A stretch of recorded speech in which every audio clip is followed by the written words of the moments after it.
सतयुग चैनल पर आपका फिर एक बार स्वागत है।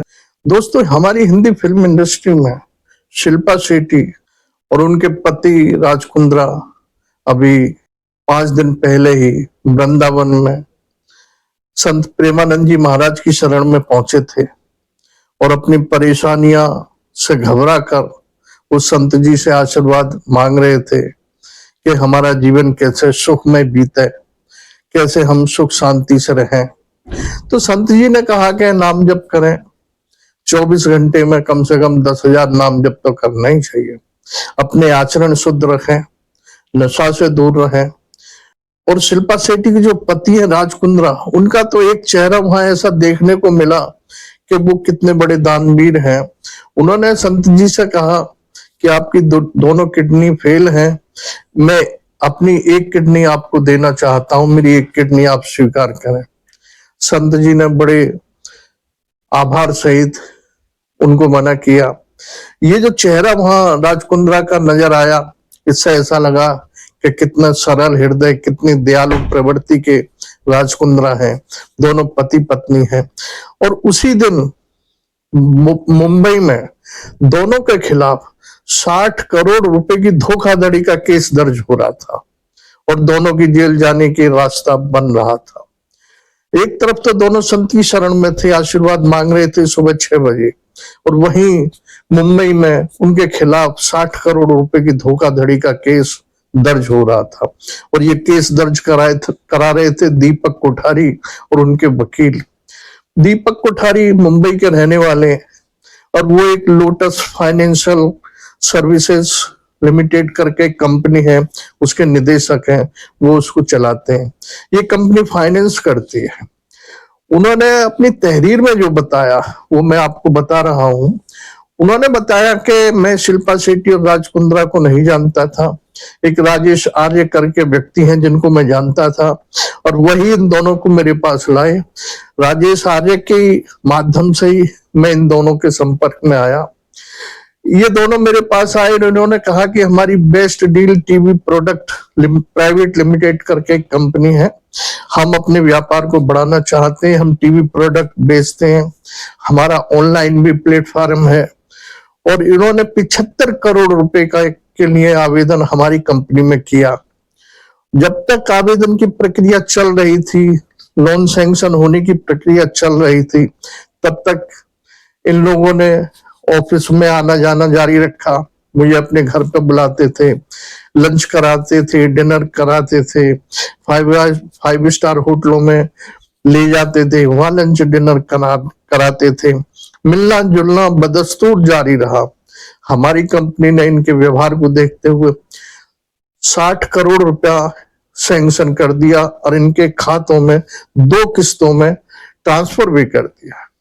ये 2015 से और 2023 तक का ये मामला है। जब लोन सैंक्शन हो गया, और लोन जो सैंक्शन हुआ, इनकी स्वीकृति पे 12% ब्याज की दर से लोन सैंक्शन हुआ, एग्रीमेंट बन गया।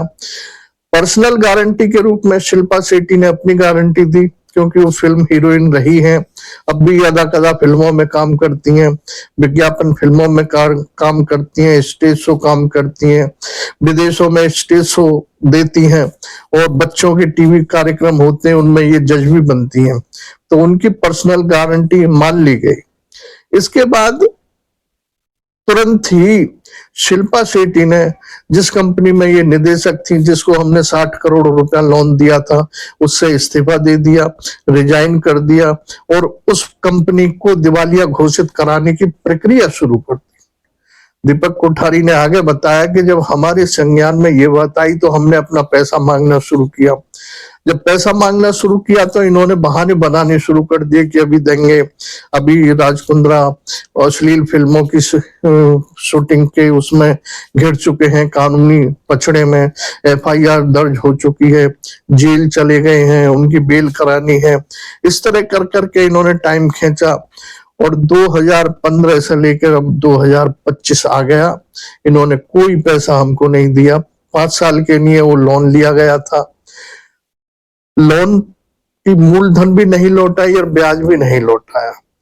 और दीपक कोठारी ने तो यहाँ तक बताया कि हमने जब छानबीन की तो हमारी नजर में ये आया कि जो इन्होंने पैसा लिया था वो किसी बिजनेस में नहीं लगाया, अपने पर्सनल उपयोग में लिया, कुछ पैसा दूसरी कंपनियों में ट्रांसफर किया, घूमने फिरने में हवाई जहाज के टिकटों में कुछ पैसा खर्च हुआ, 5 स्टार होटलों में रहना, खाना, घूमना, लग्जरी लाइफ जीना, कुछ पैसा वहां खर्च हुआ, कुछ पैसा इन्होंने अपने रिश्तेदारों के, मिलने वालों के अकाउंट में ट्रांसफर किया। इस तरह 60 करोड़ रुपए की बंदर बाट हो गई। दोस्तों, ये चेहरा है शिल्पा शेट्टी और राज कुंद्रा का। एक तरफ वो चेहरा था, वो संत प्रेमानंद जी से अपनी किडनी दान करने के लिए कह रहे थे। वो जानते थे कि प्रेमानंद जी मना करेंगे, लेकिन वहां कैमरे लगे हुए थे। ये पता था कि ये जो कह रहे हैं कि वीडियो यूट्यूब पे डाली जाएगी तो एक चेहरा दानवीर का नजर आएगा, और एक चेहरा ये है जहां 60 करोड़ की धोखाधड़ी करके फिर भी वो सज्जन बने हुए हैं। दोस्तों, ये फिल्मी दुनिया है, यहाँ लोग 2 तरह के चेहरे लेके जीते हैं, 3 तरह के चेहरे लेके जीते हैं। बाहर से दिखते कुछ हैं, अंदर कुछ और होता है। एक दूसरे को धोखा देना, दूसरे के साथ छल करना ज्यादातर फिल्मी दुनिया में होता रहता है, बाहर की दुनिया में भी होता है। बाहर की दुनिया भी अछूती नहीं है, लेकिन दोस्तों कर्म फल तो भोगना ही पड़ेगा। हम किसी संत की शरण में चले जाएं, भगवान की शरण में चले जाएं, किसी भी तीर्थाटन पर चले जाएं, जब तक हमारे कर्म शुद्ध नहीं होंगे, हमारा आचरण शुद्ध नहीं होगा, तब तक हमारा जाना बेकार है। इसलिए सबसे पहले संत प्रेमानंद जी महाराज भी कहते हैं कि सबसे पहले अपना आचरण सुधारो, अपने कर्म अच्छे रखो, अच्छे सद्व्यवहार करो, नशों से दूर रहो। लेकिन जहां हम धोखा देने की प्रवृत्ति जारी रखेंगे और भगवान की भी पूजा करेंगे तो हमारी पूजा निरर्थक जाएगी, उसका हमें कहीं लाभ मिलने वाला नहीं है। दोस्तों, आपने वीडियो देखी, सुनी, इसके लिए आपका धन्यवाद, आभार।